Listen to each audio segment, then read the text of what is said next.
অনেকেই বলে থাকেন যে বর্ষাকাল বেড়ানোর জন্য আদর্শ নয়, কিন্তু আমি বলবো এইসব জায়গা আসতে গেলে কিন্তু বর্ষাকালই শ্রেয়। সুবর্ণভিলা হোমস্টে। ঝাড়খণ্ড বেড়াতে গেলে যে নামটা আজ সবার প্রথম মাথায় আসে, কারণ নেট দুনিয়ায় এদের র্যাঙ্ক 5-এ 5। আর এটা হওয়ারই ছিল, কারণ আমি এর আগে বহুবার এখানে থেকেছি। এদের থাকা, খাওয়া, ঘোরার অভাবনীয় ব্যবস্থা দেখে আপনি মুগ্ধ হতে বাধ্য। বেশ বড় বড় সাইজের দুটো চিকেন সাটে, এই যে সব থেকে বড় কথা, এই চ্যানেলের মাধ্যমেই এটি জনসমক্ষে প্রথম আসে এবং প্রথম থেকে আজ অবধি খাবারের মান থেকে শুরু করে গাড়ি, রুম, আতিথেয়তার দায়িত্ব প্রতি ক্ষেত্রে সেই একই ধারা বজায় রেখে চলেছে। তার সাথে আকর্ষণীয় দ্রষ্টব্য স্থানগুলো তো আছেই। আমি আপনাদের জন্য শুধু আপনাদের দেখাবো বলে এরকম জায়গা আবার চলে আসছি। এই জায়গাটা কিন্তু আসা একদম সম্পূর্ণভাবে নিষেধ, কারণ ওখানে লেখা আছে, দেখুন সবাই ওখানে দাঁড়িয়ে আছেন। চলুন আর একবার সুবর্ণভিলার আকর্ষণীয় প্যাকেজটি আপনাদের সামনে হাজির করি। তবে তার আগে যারা এখনো পর্যন্ত আমার চ্যানেলটিকে সাবস্ক্রাইব করেননি, প্লিজ তারা সাবস্ক্রাইব করে দিন, কারণ আপনাদের এই সাপোর্টটাই আমাকে নতুন নতুন ভিডিও বানাতে মোটিভেট করবে। ঘড়িতে কাঁটায় কাঁটায় বেলা 12টা। পৌঁছে গেলাম হাওড়া স্টেশন। ট্রেন ছাড়তে তখনও খানিকটা দেরি থাকায় বেশ খানিকক্ষণ অপেক্ষা করতেই হলো। বেলা 1:10 বাজতেই চড়ে বসলাম শক্তিপুঞ্জ এক্সপ্রেসে। ঝাড়খণ্ডের রাস্তা মানেই খনিজ সম্পদে ভরপুর, আর তার প্রমাণও মিলল যাত্রাপথের প্রতি ক্ষণে। প্রচণ্ড বৃষ্টির কারণে নিচে অবস্থিত কয়লাখনি থেকে নির্গত মিথেন গ্যাসের ধোঁয়া প্রতিনিয়ত চোখে পড়ল। অবশেষে সেই বৃষ্টির মধ্যেই রাত 9টা নাগাদ এসে পৌঁছলাম রাঁচি রোড। ওয়েলকাম ড্রিঙ্ক হাতে নিয়েই রওনা দিলাম সুবর্ণভিলার উদ্দেশ্যে। আর সুবর্ণভিলা পৌঁছতেই আমাদের বরণ করে নেওয়া হলো স্পেশাল লাড্ডু আর জল দিয়ে। এতটা জার্নি করে ক্লান্ত থাকায় একটু ফ্রেশ হয়ে বসে গেলাম ডিনারে। এদিন দেওয়া হলো ভাত বা রুটি, ডাল, কুমড়ো ফুলের বড়া, পটল আলুর তরকারি, চিকেন রেজালা, মহারাজভোগ আর অবশ্যই salad. Good morning from Ramgarh, Jharkhand. আজকে হচ্ছে 3রা আগস্ট 2024। এখন জানেন যে এই সময় কি পরিমাণে বৃষ্টি হচ্ছে একদম সর্বত্র অঞ্চলে। মানে হাওড়া থেকে ট্রেনে চেপেছি কালকে রাত্রে, একদম আপ টু এই ঝাড়খণ্ড পর্যন্ত এলাম, সম্পূর্ণ রাস্তা কিন্তু বৃষ্টি পেয়েছি। অনেকে ভাবেন যে বৃষ্টির মধ্যে ঘুরতে যাব, কি ঘুরবো না ঘুরবো, কিন্তু বিশ্বাস করুন এই বৃষ্টির মধ্যে কালকে থেকে এত আনন্দ হচ্ছে যে কি বলবো। আর ঝাড়খণ্ডে আসা মানেই আমার ডেস্টিনেশন সুবর্ণভিলা, কারণ সুবর্ণভিলা একদম নেচারের মধ্যে অবস্থিত। আপনারা যারা আগে দেখেছেন তারা জানেন, একদিকে পাহাড়, একদিকে জঙ্গল, চারিদিকে জল জমে, মহুয়া গাছের সারি, দুর্দান্ত একটা পরিবেশ। আর এছাড়াও এখানকার খাওয়া দাওয়া, থাকা, গাড়ি করে ঘোরা, আতিথেয়তা সব দিকে সেটা আপনারা বুঝতে পারবেন গুগল রিভিউ দেখলে। প্রত্যেকে যে যা চেক করে নিতে পারেন, একটা কোনো নেগেটিভ পাবেন না কমেন্ট। আর তার থেকেও বড় ব্যাপার হচ্ছে এই জায়গাটা কিন্তু এক্সপ্লোর আমি প্রথম করি, মানে আমার এই ঘুরতে যাব চ্যানেলের মাধ্যমেই এটা প্রকাশ পায় এবং প্রচুর মানুষ এখনো পর্যন্ত এসছেন এবং আসছেন। বরাবরই আমি বলি, সুবর্ণভিলার প্রাকৃতিক পরিবেশ কিন্তু অসাধারণ। তার সাথে ওনাদের নিজস্ব বাগানের 110 রকম প্রজাতির গোলাপ সুবর্ণভিলাকে যেন অন্য মাত্রা প্রদান করে। 8:30 বাজতে না বাজতেই ব্রেকফাস্ট রেডি।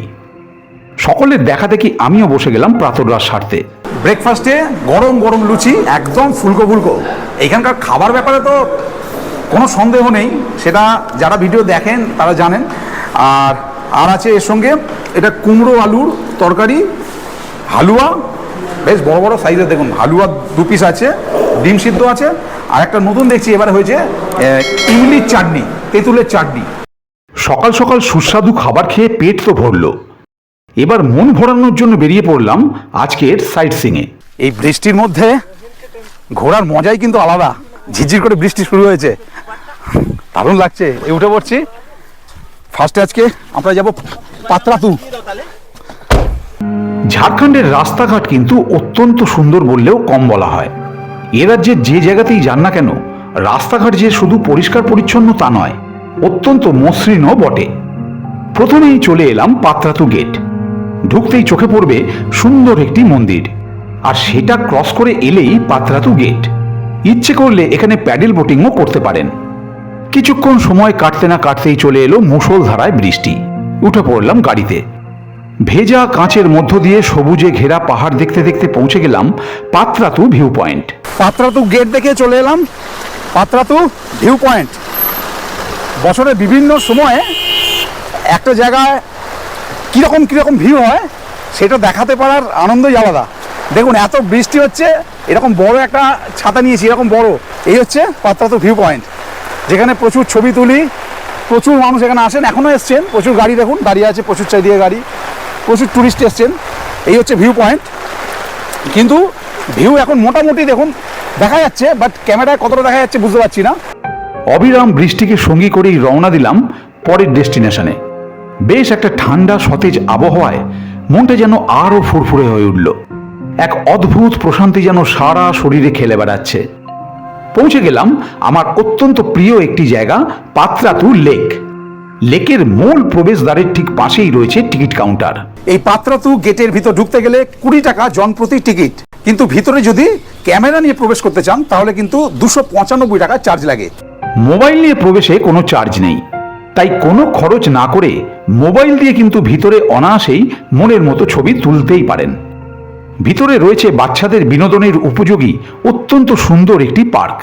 এইবার সেই বহু প্রতীক্ষিত, যেটা আমার দারুণ ফেভারিট, এই পাত্রাতু লেকে সেই স্পিড বোটিং করব। বলে দিই রেটটা এখানকার। স্পিড বোটের রেট হচ্ছে এক একটা বোটে 6 থেকে 7 জন চাপতে পারবেন, 750 টাকা করে। কিন্তু সুবর্ণভিলার সঙ্গে এলে 150 টাকা এরা ডিসকাউন্ট দেয়, যেহেতু সুবর্ণভিলার প্রচুর লোকজন এখানে আসেন, মানে 600 টাকা। 5 থেকে 6 জন মানে পার হেড 100 টাকা করে পড়বে। দুর্দান্ত একটা আনন্দ উপভোগ করতে পারবেন। চলুন দেখাচ্ছি কীরকম, এক্ষুনি আমরা করব। দেখছেন সবাই অলরেডি চলে এসছেন আমাদের, এ দেখুন। এই লেকের উপর দিয়ে অনবরত বয়ে চলা বাতাস চোখের নিমেষেই যেন সব ক্লান্তি দূর করে দেয়, আর তার সাথে চারিপাশের ভিউ যেন অতিরিক্ত পাওনা। বোটিং চালু।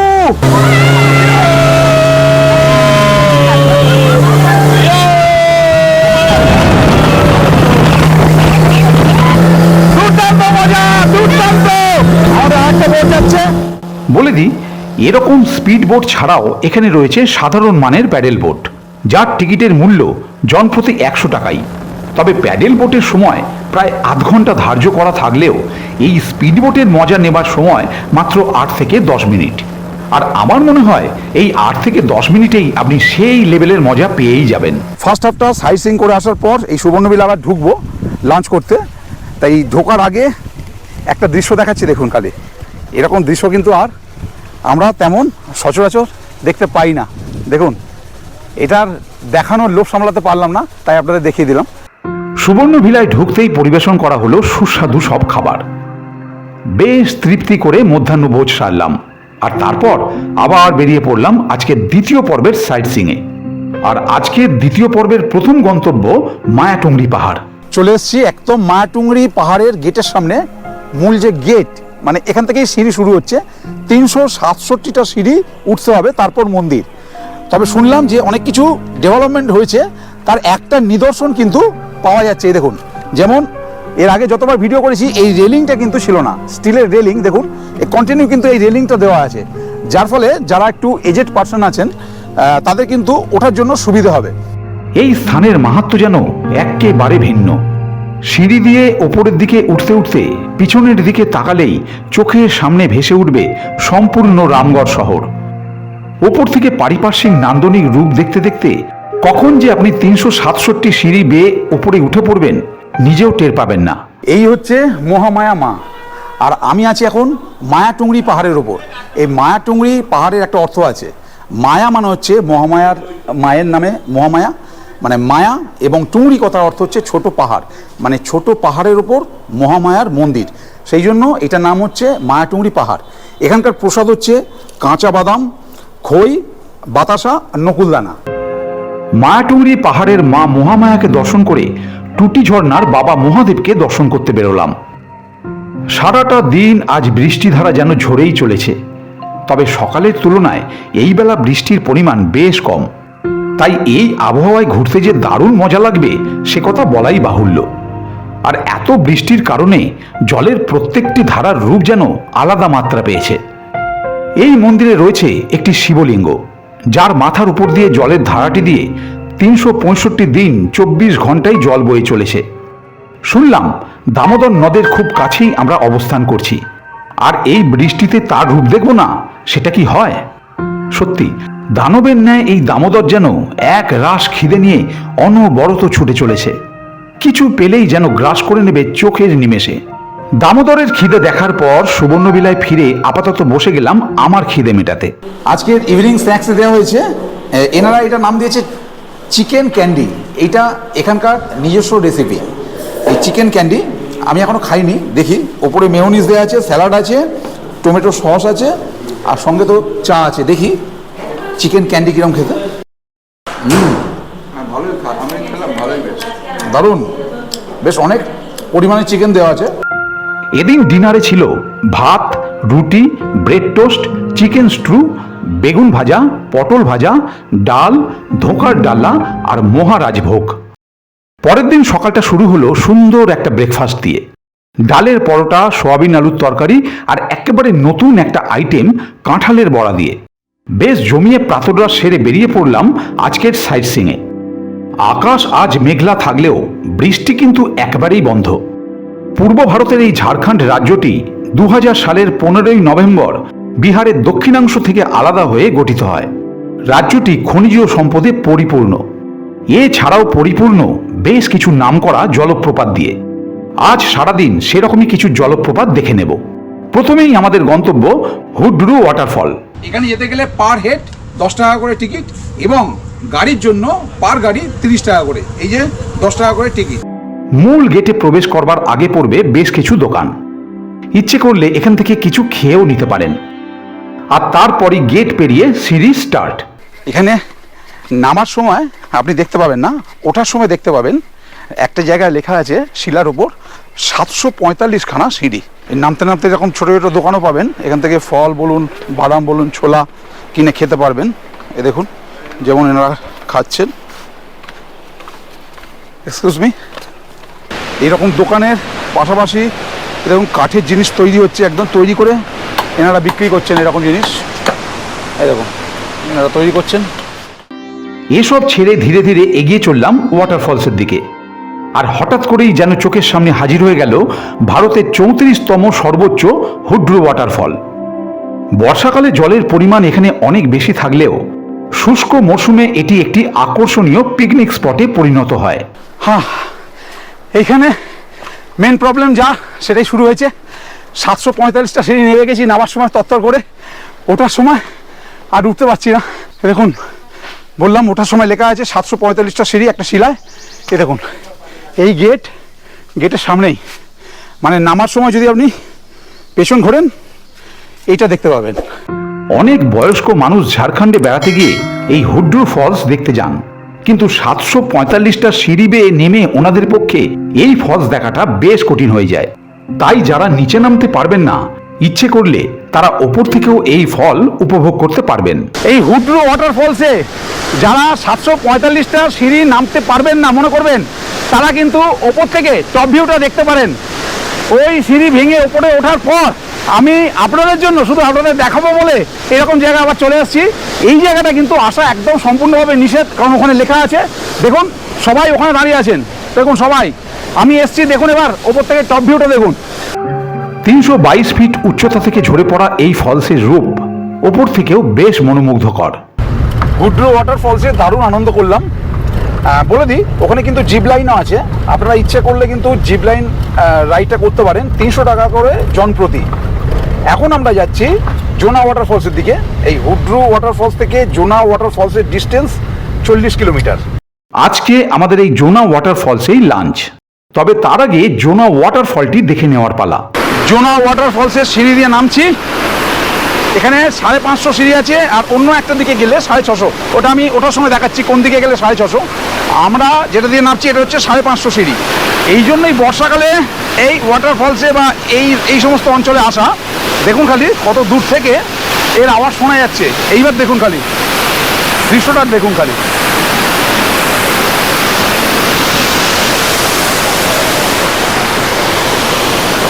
উপরে একটা এরকম পয়েন্ট আছে, আর নিচেও একটা আছে এরকম পয়েন্ট, ওখান থেকেও দেখা যায়। ওখানে যাচ্ছি। চোখের পলকে এক ঝটকায় যেন চলে এলাম নিচের জোনটায়। অনেকেই বলে থাকেন যে বর্ষাকাল বেড়ানোর জন্য আদর্শ নয়, কিন্তু আমি বলবো এইসব জায়গা আসতে গেলে কিন্তু বর্ষাকালই শ্রেয়। কারণ বর্ষাকাল ছাড়া এই রকম রূপ আপনারা কিন্তু আর কোনো সময় পাবেন না। দেখুন আমরা কিন্তু বর্ষায় ঘুরছি, না পেয়েছি বৃষ্টি, না পেয়েছি কিছু, কিন্তু তা সত্ত্বেও এইরকম অপরূপ রূপ প্রকৃতির সেটা কিন্তু এই সময়তেই সম্ভব। দেখুন এর রূপ, এত জল আর অন্য কোনো সময় পাবেন না। জোনা ওয়াটারফলসের রূপ যেন হুড্রুকেও ছাপিয়ে গেল। 141 ফিট উঁচু থেকে ঝরে পড়া এই জোনা ফলস গৌতম ধারা নামেও খ্যাত। প্রকৃতির এহেন রূপ দেখে নিজেকে সামলানোই দায়। চলে এলাম আরও খানিকটা নিচে। এই প্যাকেজের যা রেট তার ডবল পয়সা মনে হচ্ছে যেন ওষুধ হয়ে গেছে এখানে, রিয়েলি। আর এই জায়গা দিয়ে কেউ এখানে আসছে না, দেখতেই পাচ্ছেন সকলে ওখানেই আছেন। একবার দেখো ওই দিকটা, সকলে ওখানে আছে, এই জায়গাটা কেউ আসছেন না। এবার এইদিকে দেখাও, এই রাস্তাটা দেখো কোনটা দিয়ে আমি এসেছি, এইরকম জায়গা দিয়ে এখানে এসেছি। এই জায়গাটায় আমাদের রুদলরা কিন্তু অনেক বারণ করেছেন এখানে আসার জন্য, এইটার জন্য কিন্তু আমি দায়ী যদি কোনো অ্যাক্সিডেন্ট হয়। তা সত্ত্বেও কিন্তু আমি এখানে এসেছি শুধুমাত্র এই অ্যাডভেঞ্চারের ফিলটা নেওয়ার জন্য। বুঝতে পারি মাঝে মধ্যেই খুব পাকামি করে ফেলি, কিন্তু বিশ্বাস করুন এই রকম প্রকৃতির কোলে ক্যামেরা হাতে থাকলে সব কিছুই যেন ভুলে যাই। শুধুই মনে হয় আমি যা দেখছি তার সবটুকুই যেন আমাদের ঘুরতে যাব পরিবারের সকলকে দেখাতে পারি। নামার সময় বলেছিলাম যে 650 সিঁড়ি আর 550 সিঁড়ি, এই আমরা 550 সিঁড়ি দিয়ে উঠে এলাম। এইটা দিয়ে গেলে, এই দেখুন এই যে এইটা দিয়ে গেলে কিন্তু 650 সিঁড়ি। অতএব যখন আসবেন তখন কিন্তু বাঁ দিকে ঘুরবেন না, সোজা বেরিয়ে যাবেন, তাহলে 550 সিঁড়ি পাবেন। তা নাহলে কিন্তু এই সিঁড়ি দিয়ে বাই চান্স যদি বেঁকে যান, সিঁড়ি হচ্ছে 650। ওপরে উঠতে না উঠতেই পেটে ছুঁচোয় ডন দেওয়া শুরু, আর খাবারও ছিল রেডি। বসে গেলাম লাঞ্চে। সুবর্ণভিলার এই সেকেন্ড ডেতে এই খাবারের অ্যারেঞ্জমেন্টটা কিন্তু দুর্দান্ত। এর আগের যে ভিডিও ছিল সেখানেও দেখিয়েছি এরকম একটা পরিবেশের মধ্যে, জোনা ওয়াটারফলসের ঠিক জঙ্গল, তার মাঝখানে এরকম একটা পরিবেশের মধ্যে খাওয়ান দাওয়ান ব্যাপক লাগে। তার উপর আবার আজকে আছে মেনুতে fried rice, chilli chicken, salad এবং আমরা চাটনি, আর তার সঙ্গে একটা জলের বোতল দেওয়া হয়েছে সিলপ্যাক। ইচ্ছে করলে এখানে আলাদা করে আপনি দেশি মুরগি কিনেও কাঠের জালে রান্না করিয়ে তার স্বাদ গ্রহণ করতে পারেন। এই জোনা ওয়াটারফলসে চমৎকার একটা বনভোজনের পর এইবার আমরা যাত্রা শুরু করছি সীতা ফলসের উদ্দেশ্যে। সীতা ফলস এখান থেকে ডিস্টেন্স হচ্ছে 8 কিলোমিটার। মিনিট 15-র মধ্যেই পৌঁছে গেলাম সীতা ওয়াটারফলস। এই সীতা ওয়াটারফলসে যাওয়ার জন্য এখানে টিকিট আছে পার হেড 10 টাকা করে। এই 10 টাকা করে টিকিট, এবং আপনি যদি গাড়ি নিয়ে আসেন 4 হুইলারের জন্য 30 টাকা পার্কিং চার্জ, এবং বাইকের জন্য হচ্ছে 15 টাকা। আর যারা বাসে আসবেন, অনেকে আসেন অনেকজন মিলে, তাদের জন্য হচ্ছে পার বাস পার্কিং হচ্ছে 100 টাকা করে। আগের দুটো ফলসের তুলনায় সীতা ওয়াটারফল দর্শন কিন্তু কম কষ্টকর। জাস্ট কিছুটা নামলেই সম্পূর্ণ জলপ্রপাত আপনার চোখের সামনে ভেসে উঠবে। এই সীতা ওয়াটারফলসের সিঁড়িগুলো দিয়ে নামা কিন্তু তুলনামূলকভাবে অনেক কম কষ্টকর, কারণ এই সিঁড়িগুলো কিন্তু অত খাড়াই নয়। এসে গেলাম একদম, দেখুন এই হচ্ছে মেন পয়েন্ট, যেখান থেকে দাঁড়িয়ে আপনি এই ওয়াটারফলসটা দেখতে পারবেন। সেটা হচ্ছে এই জায়গাটা, এখানে একটা বেদি মতো করা আছে, এই জায়গা থেকে ভিউ পয়েন্ট। এরপর চলে এলাম আমাদের আজকের শেষ গন্তব্য গেতাল সুদ ড্যাম।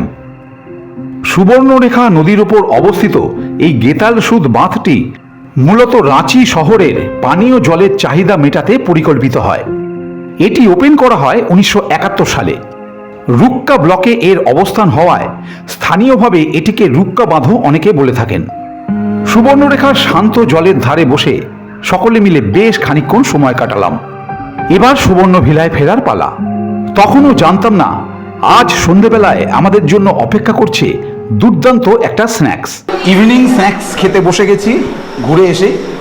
আর একটা ব্যাপার হচ্ছে, আমি বলেইছিলাম সুবর্ণভিলার একদম নতুন নতুন আইটেম খায়। বিভিন্ন জায়গায় দেখেছি ইভিনিং স্ন্যাক্সে নয় মুড়ি বেগুনি অথবা নিদিনপক্ষে চিকেন পকোড়া এ সমস্ত দিয়ে ছেড়ে দেয়, কিন্তু এখানে দেখছি এই প্রথম নতুন একটা আইটেম করেছে চিকেন সাটে। এটা কিন্তু এর আগে যতবার এসেছি কিন্তু একবারও খাইনি, এই প্রথম।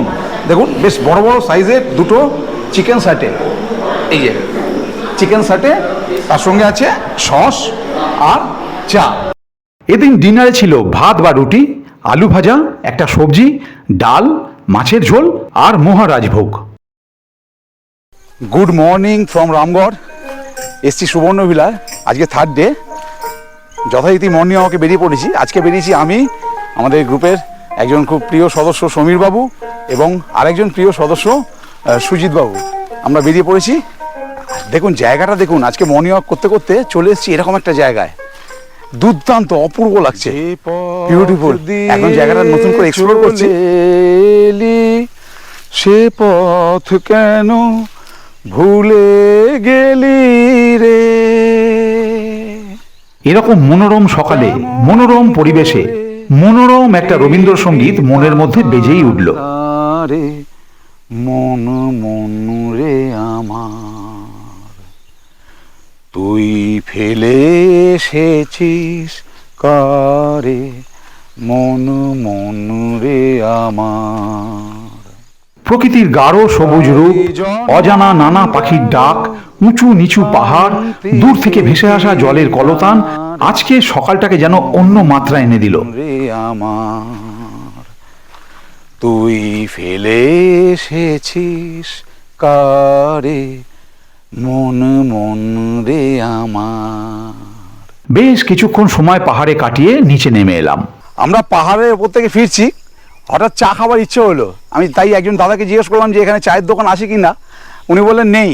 মানে এখানকার মানুষ এত আন্তরিক, উনি দেখুন দাঁড়িয়ে আছে, বলছেন আমার বাড়িতে চা খেয়ে যান। দেখুন এটা কোথায় কোথায় দেখবো আমরা, বলুন তো। রিয়েলি ভীষণ ভালো লাগছে। থ্যাংক ইউ দাদা, থ্যাংক ইউ। চালিয়ে চালিয়ে চালিয়ে চালিয়ে আইয়ে আসুন।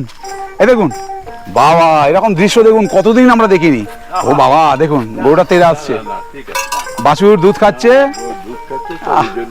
কতদিন পর দেখছি বলুন তো এরকম সিনসিনারি। দেখুন বাছুর দুধ খাচ্ছে। ফিরতি পথে দেখে নিলাম স্থানীয় একটি শিব মন্দির। অতঃপর একটি আদিবাসী গ্রামের ভিতর দিয়ে হাঁটা পথে পৌঁছে গেলাম সুবর্ণভিলায়।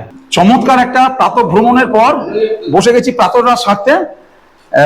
আজকেও দেওয়া হয়েছে নতুন একটা আইটেম, এটাকে এনারা বলছেন স্টাফড ফ্রাইড ইডলি। এর ভেতর পুর দেওয়া আছে, দেখছি কি পুর দেওয়া আছে। এর সঙ্গে সাম্বার দেওয়া হয়েছে, একটা চাটনি দেওয়া হয়েছে, সম্ভবত নারকেল আর কাজু ফাজু দিয়ে মনে হচ্ছে বানানো। এর সঙ্গে হালুয়া আছে। দেখি এটাকে আমরা ভাঙছি। দেখুন হ্যাঁ, এটার মধ্যে পুর দেওয়া আছে, সুন্দর একটা দেখুন স্টাফ করা। এর মধ্যে সম্ভবত বিট, গাজর, আলু আর বাদামের কুচিও দেখা যাচ্ছে। ব্রেকফাস্ট করেই বেরিয়ে পড়লাম রাজরাপ্পা মায়ের মন্দিরের উদ্দেশ্যে। সুবর্ণভিলা থেকে 30 কিলোমিটার পথ পেরিয়ে মন্দির পৌঁছতে সময় লাগে প্রায় 45 মিনিটের মতো। মূল মন্দিরের পথে এগোতেই দুধারে পড়ল প্রচুর সংখ্যক পূজা সামগ্রীর দোকান। এখানকার প্যাঁড়া কিন্তু খুব বিখ্যাত এবং সুস্বাদু। প্রায় প্রত্যেকটা দোকানেই প্যাঁড়া সাজানো রয়েছে। এই মন্দিরকে কেন্দ্র করে যে হাজার হাজার মানুষের পেট চলে সেটা বলাই বাহুল্য। প্রবেশদ্বারে ঢুকতে প্রথমেই চোখে পড়বে বিশালাকার এক শিবলিঙ্গের মন্দির। এখন শ্রাবণ মাস চলতে থাকায় এই মন্দিরে ভিড় কিন্তু বেশ চোখে পড়ার মতো। এটি মূলত হিন্দু তীর্থস্থান, যেখানে প্রতিদিন আনুমানিক 10 থেকে 15,000 ভক্ত সমাগম ঘটে। এখানে মস্তকবিহীন মা ছিন্নমস্তা পদ্মসজ্জায় কামদেব ও রতির দেহের উপর দাঁড়িয়ে আছেন। এটি একটি সিদ্ধপীঠ এবং দশমহাবিদ্যা কালীর একটি রূপ। প্রতি রবিবার এখানে প্রায় 1 লক্ষ দর্শনার্থীর ভিড় হয়, যা উৎসবের দিনগুলোতে প্রায় 10 লক্ষের মাত্রাও ছাড়িয়ে যায়। সুবর্ণভিলার পরিচিত এক দোকান থেকে পূজা সামগ্রীর ডালা নিয়ে মূল মন্দির অভিমুখে রওনা দিলাম। মায়ের মন্দিরে ঢুকছি। যারা আমাদের গ্রুপে পুজো দেওয়ার জন্য বলেছিলেন তারা অলরেডি নিয়ে নিয়েছেন পুজোর ডালা। 101 টাকা করে পুজোর ডালা, 111 টাকা করে হয়। আমাদের সকলের জন্য 101 টাকা করে নিয়েছেন। এবং আমরা যেহেতু ভিআইপি গেট দিয়ে যাচ্ছি, একদম ফাঁকা, এই দেখুন একদম পুরো ফাঁকা, কিন্তু ওইদিকে প্রচুর লাইন।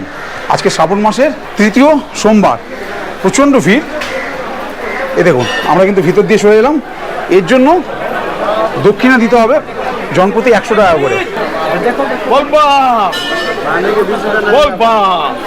বলে রাখি, এই মন্দিরের ভিতর কিন্তু কোনো মোবাইল বা ক্যামেরা কঠোরভাবে নিষিদ্ধ। তাই মন্দিরের ভিতরে ছবি দেখানো সম্ভব হলো না। শুধু ভক্তি ভরে মাকে পুজো দিয়ে মন্দির থেকে বেরিয়ে এলাম। মন্দির দেখে এইবার চলে এলাম দামোদর এবং ভৈরব নদীর একবারে সঙ্গমস্থলে। এখানে দেখেছিলেন যে এখানে আমরা বোটিং করেছি, প্রত্যেকবার এসে এই প্রথম বোটিং হচ্ছে না, কারণ এখন জলের অবস্থা প্রচণ্ড খারাপ। কাল পরশু নাগাদ নাকি এখান দিয়ে জল ফ্লো করেছে। এই হলো ভৈরব নদ, আর এই হলো দামোদর নদ, আর এটা হলো দুই নদের সঙ্গমস্থল।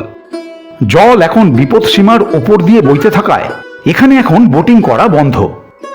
তা না হলে মাত্র 50 টাকার বিনিময়ে দামোদর নদে বোটিং করে একেবারে সামনে থেকে দেখে নেওয়া যায় দুই নদের সঙ্গমে সৃষ্ট ওয়াটারফলটি। মন্দির থেকে ফেরার পথে করে নিলাম জঙ্গল সাফারি। রাজরাপ্পা মন্দির দর্শন করে এখন চলে এসেছি লোকাল জঙ্গল সাফারি করতে।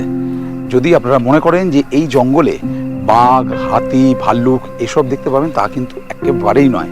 এখানে যেটা দেখতে পাবেন সেটা হচ্ছে ময়ূর, শেয়াল, বনশুয়োর, বানর, এছাড়াও সাপ, কাঁকড়া বিছে, বিভিন্ন রকম জিনিস বনে। তবে ওই জঙ্গলে যে নীরবতা থাকে সেই নীরবতা কিন্তু এই জঙ্গলেও ফিল করতে পারবেন। বিউটিফুল লাগছে, শুধু পাখির আওয়াজ আর ময়ূরের ডাক। সেই অর্থে সাফারি না হলেও জঙ্গল ঘোরার ক্ষেত্রে কিন্তু কোনো খামতি ছিল না। বেশ চেটে পুটেই আস্বাদন করলাম জঙ্গল ঘোরার স্বাদ। এরপর সুবর্ণভিলায় ফিরে আবার স্বাদ নিতে বসে গেলাম এখানকার জামাই ষষ্ঠী লাঞ্চের। এই দিনের লাঞ্চে থাকে আরও লোভনীয় সব আইটেম।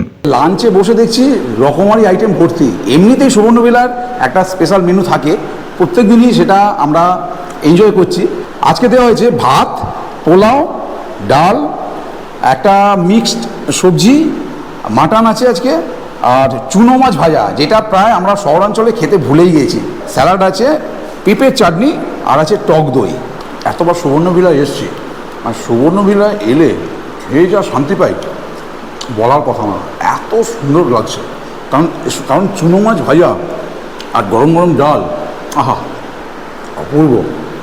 মিক্সড সবজি দিয়ে আর ডাল দিয়ে মেখে খাচ্ছি, কি দুর্দান্ত রান্না। এমনিতে সুবর্ণবিলার রান্না বান্না তো দারুণ দারুণ প্রত্যেক দিন। আজকেই যেহেতু আমাদের কলকাতায় ফেরার ট্রেন, তাই লাঞ্চ করে খানিকটা রেস্ট নিয়েই সুবর্ণভিলা ছেড়ে বেরিয়ে পড়লাম। আবার এক স্মরণীয় ট্যুরের সাক্ষী হয়ে পাড়ি দিলাম কলকাতার উদ্দেশ্যে।